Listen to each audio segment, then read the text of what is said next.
Can you see me? Yes. Great. Damn, Serena.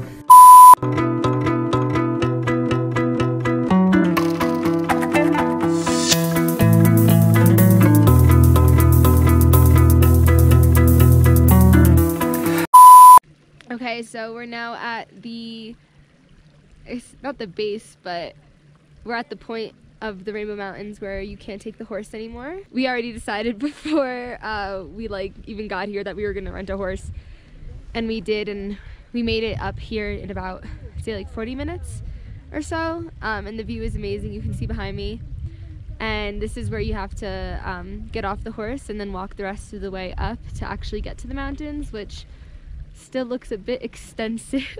And snow covered. And it's covered in snow, and it's much colder than I was expecting. So hopefully these fucking mountains Hopefully I can actually see are them, worth not just it. snow. Yeah. How are you feeling, Madre? Right now, okay, but we haven't really started walking, so. The altitude is not her friend. No, not at all. But as you can see, maybe like up there, we go all the way up that hill, and then I believe the mountains are on the other side. And then after, we will walk all the way back down and like end up all the way back down there. Yeah, we better start. It's gonna take me All right, let's go. Woo! Adios me. Okay, we're still not even halfway up to the big mountain. I'm already dead.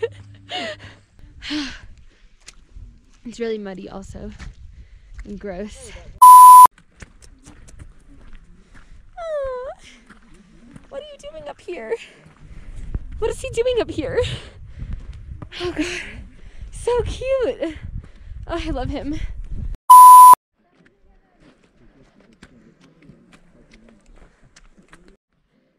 Ándale, mami. Hola amigos, buenos días. Hola, buenos ¿Cómo días. están? Yo estoy bien acá. Muy bien, ¿y tú? So, I'm chewing on coca leaves like it's fucking dip. It's like in my lip to help with the altitude sickness. But we made it up to the first part here. And as you can see, we started, honestly, like you can't even see where we started behind that cloud. I never knew nobody that could change me, make me new. I never knew nobody that could break me like you do. I never knew nobody to rename me.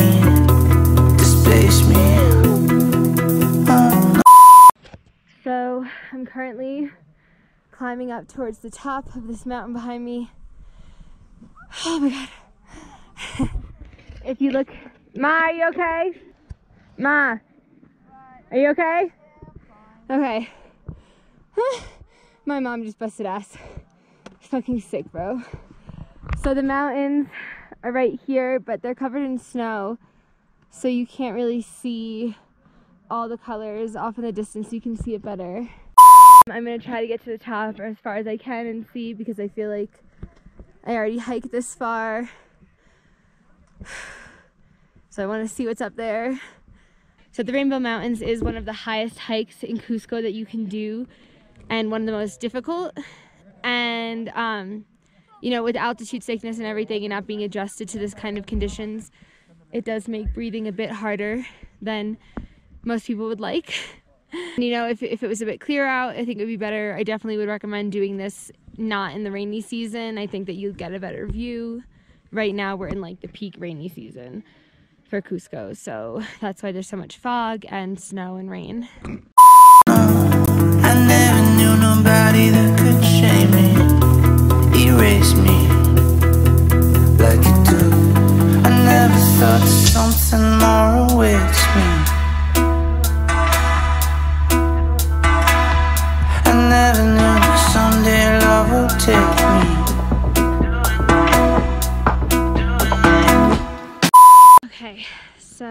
made it to the top, which for me is quite an accomplishment, even though I did cheat on the way up by taking a horse.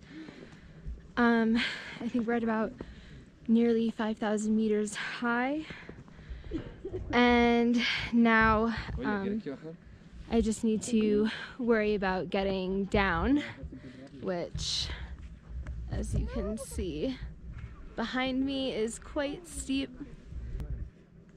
Alright, I'm gonna get started on the descent and we'll see what happens. Unfortunately, my mom didn't make it up here with me. She was scared of getting down.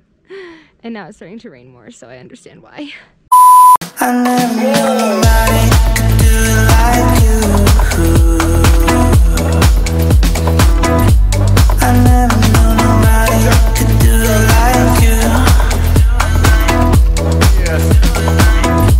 I never knew nobody could do it like you. I never knew nobody could do it like you. Like you. Like you. I never knew nobody could take it, not break it. I never knew somebody who could flip it and shake it. I never knew another who could change me, not blame me.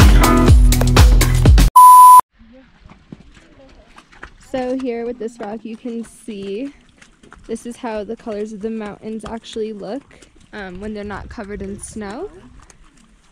But you can see all the different colors of the sediments. So we're still like maybe halfway to the end of the trail back. I definitely recommend, if you're doing Rainbow Mountains, that you should take a horse to the mountain to conserve your energy and then hike back. It'll also help prevent like severe altitude sickness because you'll be going up on the horse rather than exerting energy.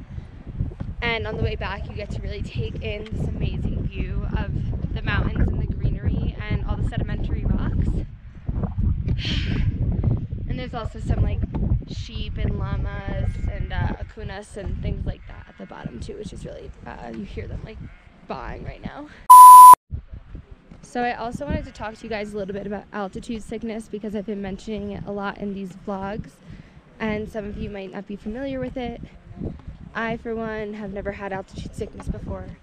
I'm not that outdoorsy and I don't go hiking.